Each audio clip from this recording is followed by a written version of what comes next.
Hi every one.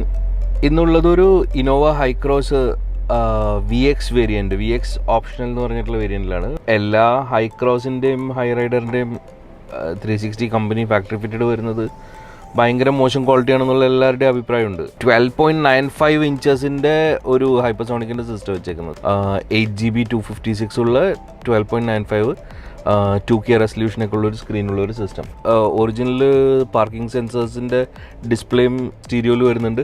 360യുടെ view, വണ്ടിയിൽ വരുന്ന കുറേ ഇൻബിൾട്ട് ഫീച്ചേഴ്സ് എല്ലാം ഇതിൽ എനേബിൾഡ് ആണ് ഇപ്പോൾ നിലവിൽ.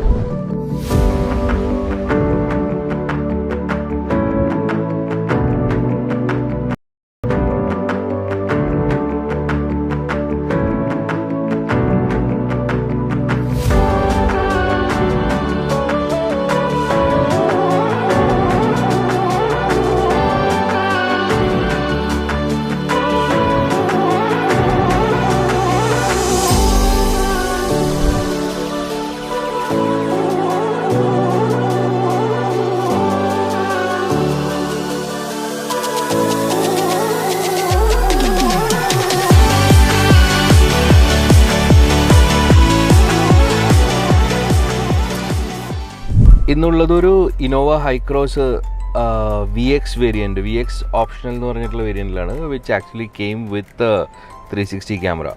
അപ്പോൾ എല്ലാ ഹൈക്രോസിൻ്റെയും ഹൈ റൈഡറിൻ്റെയും 360 കമ്പനി ഫാക്ടറി ഫിറ്റഡ് വരുന്നത് ഭയങ്കര മോശം ക്വാളിറ്റി ആണെന്നുള്ള എല്ലാവരുടെയും അഭിപ്രായമുണ്ട്. So this customer also came to me saying that he wanted to change the stereo. പുള്ളിയുടെ മെയിൻ ആവശ്യം എന്ന് പറഞ്ഞാൽ കുറച്ചും കൂടി ക്ലിയർ ആയിട്ടുള്ള ഒരു 360 കിട്ടണമെന്നുള്ളതായിരുന്നു. സോ അലോങ് വിത്ത് ദാറ്റ് പുള്ളി ഉണ്ടായിരുന്ന ഒരു റിക്വസ്റ്റ് എന്ന് പറഞ്ഞാൽ കിട്ടാവുന്നതിൽ വെച്ച് ഏറ്റവും ലാർജസ്റ്റ് സൈസ് സ്ക്രീനും കൂടെ വെച്ച് കൊടുക്കണമെന്നായിരുന്നു. This gentleman is a old customer of mine. പുള്ളി ഒരു 6-7 കൊല്ലം മുമ്പ് പണ്ട് ഇവിടെ വന്നിട്ട് എൻ്റെ അടുത്ത് വണ്ടികൾ ചെയ്തിട്ടുള്ളതാണ്. പുള്ളി ഇവിടെ ഒന്നുമല്ല, പുതുക്കോട്ടை എന്ന് പറഞ്ഞിട്ട് തമിഴ്നാട്ടിലുള്ളൊരു സ്ഥലത്തുനിന്ന് ഓൾമോസ്റ്റ് 300-400 കിലോമീറ്റർ ഉണ്ടെന്ന് തോന്നുന്നു ഇവിടുന്ന്. അത്രയും ദൂരെ നിന്ന് വണ്ടി കൊടുത്തു വിട്ടേക്കുന്നു. ഞാനിപ്പോൾ ചെയ്തേക്കുന്നതെന്ന് പറഞ്ഞു കഴിഞ്ഞാൽ 12.95 ഇഞ്ചസിൻ്റെ ഒരു ഹൈപ്പർസോണിക്കിൻ്റെ സിസ്റ്റം വെച്ചേക്കുന്നത്, 8GB 256 ഉള്ള 12.95 2K റെസൊല്യൂഷനൊക്കെ ഉള്ളൊരു സ്ക്രീനുള്ളൊരു system. This is the same usual ultra എന്ന് പറഞ്ഞിട്ടുള്ളത്, പക്ഷേ അതിൻ്റെ ഒരു അപ്ഡേറ്റഡ് വേർഷൻ അൾട്ര 2K എന്ന് പറഞ്ഞിട്ടുള്ളതാണ് വെച്ചേക്കുന്നത്. എല്ലാ വണ്ടികളിലും ഇത് ഫിറ്റ് ചെയ്യാനായിട്ട് ബുദ്ധിമുട്ടാണ്. ഹൈക്രോസിൻ്റെ അകത്ത് ഇതിൻ്റെ സ്റ്റീരിയോയുടെ പൊസിഷനിങ് അങ്ങനെ ആയതുകൊണ്ട് ചെയ്യാൻ പറ്റി. പിന്നെ ഈ വണ്ടിയിൽ പെർട്ടിക്കുലർലി ശരിക്കും പറഞ്ഞാൽ സ്റ്റീരിയോ മാറ്റാനായിട്ട് ഭയങ്കര ബുദ്ധിമുട്ടാണ്.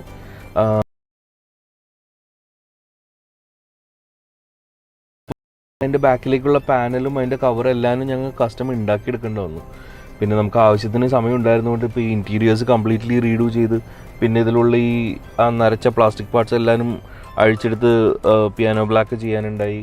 എക്സ്റ്റീരിയറായിട്ട് മറ്റേ മോഡലിസ്റ്റ് കിറ്റും ജിയാസ്പോർട്ട് ഗ്രില്ലും ഒക്കെ ഇൻസ്റ്റാൾ ചെയ്യേണ്ടതായതുകൊണ്ട് I had enough of time. So അതുകൊണ്ട് ഞാൻ വളരെ മനസ്സമാധാനത്തിൽ അതിൻ്റെ സ്റ്റീരിയോ മാറ്റി അതിൻ്റെ എക്സാക്ട്ലി ആ പുറകിലുള്ള കവേഴ്സ് എല്ലാവരും നല്ല വൃത്തിയായിട്ടുള്ള രീതിയിൽ റീഡു ചെയ്തെടുത്ത്. So that's about it. Just like any other Hycross നമുക്കിപ്പോൾ ഇതിലും ചെയ്യാൻ പറ്റും. ഇതിൽ വേറൊരു കാര്യം എന്ന് പറഞ്ഞു കഴിഞ്ഞാൽ കുറച്ച് നല്ല ക്വാളിറ്റിയുള്ള കുറച്ച് അഡ്വാൻസ്ഡ് ആയിട്ടുള്ളൊരു ക്യാൻവസ് യൂണിറ്റ് ഇൻസ്റ്റാൾ ചെയ്തിട്ടുണ്ട്. അപ്പോൾ അത് വെച്ചിട്ട് എനിക്ക് ഇതിൽ ഒറിജിനൽ പാർക്കിംഗ് സെൻസേഴ്സിൻ്റെ ഡിസ്പ്ലേയും സ്റ്റീരിയോയിൽ വരുന്നുണ്ട്. മറ്റേ സ്റ്റിയറിംഗ് തിരിക്കുമ്പോൾ ഉള്ള ട്രജക്ടറി മാറുന്നത് അതും കാണിക്കുന്നുണ്ട്. 360യുടെ വ്യൂ പ്രോപ്പറായിട്ട് നമ്മൾ ഇൻസ്റ്റാൾ ചെയ്തേക്കുന്ന 360 ആണ്, അതും ഇതിൽ കിട്ടുന്നുണ്ട്. സോ ഡോർ വാർണിങ്സ്, വണ്ടിയിൽ വരുന്ന കുറേ ഇൻബിൾട്ട് ഫീച്ചേഴ്സ് എല്ലാം ഇതിൽ എനേബിൾഡ് ആണ് ഇപ്പോൾ നിലവിൽ. അത് ഈ ഒരു പുതിയ ക്യാൻവസിൻ്റെ കൺട്രോൾഡ് ഗുണമാണത്. That's about it. ബാക്കി എല്ലാവരും സാധാരണ നമ്മൾ സ്ഥിരമായിട്ട് ചെയ്യാറുള്ള ഹൈക്രോസിൻ്റെ ബിൽഡുകളിൽ പോലെ തന്നെയാണ് ചെയ്തേക്കുന്നത്, except for the colour and material. Use ചെയ്തേക്കുന്ന മെറ്റീരിയൽ ഒരു ഈക്കോ ലെതർ എന്ന് പറഞ്ഞിട്ടുള്ളൊരു പുതിയ ടൈപ്പ് മെറ്റീരിയലാണ്. ബേസിക്കലി നമ്മളുടെ മെർസിഡസിലും BMW ഫാക്ടറി ഫിറ്റഡ് ആയിട്ട് അവർ കൊടുക്കുന്ന ആർട്ടിഫിഷ്യൽ ലെതർ ഉള്ള ആ സെയിം അതേപോലത്തെ തന്നെ ക്വാളിറ്റിയുള്ള artificial ലെതറാണ് ഇതിലിട്ടേക്കുന്നത്. Nothing else to add. Thank you so much. Have fun watching the video. എന്തെങ്കിലും ഫീഡ്ബാക്സ് ഉണ്ടെങ്കിൽ do let me know. And for everybody's information, കാണിക്കുന്ന ഒരു വീഡിയോയിലും ഈ സ്പീഡ് കൂട്ടിയിട്ട് വീഡിയോ കാണിക്കുന്ന പരിപാടി ഇല്ല. അതായത് എൻ്റെ സംസാരം സ്ലോ ആയതുകൊണ്ട് ആൾക്കാർക്ക് വേണമെന്നുണ്ടെങ്കിൽ സ്പീഡിലിട്ട് കാണാം. അതല്ലാതെ ഞാൻ ഷൂട്ട് ചെയ്തിരിക്കുന്ന കണ്ടൻറ്റ് എന്തെങ്കിലും ഉണ്ടെങ്കിൽ അത് റിയൽ ടൈം ആയിരിക്കും. I'm not speeding it up to show that ഈ സ്റ്റീരിയോയ്ക്ക് സ്പീഡ് കൂടുതലാണെന്ന് കാണിക്കാൻ വേണ്ടിയിട്ട് 1.5x ഇട്ടിട്ട് കാണിക്കുന്നതല്ല. Thank you so much. Have a great day guys.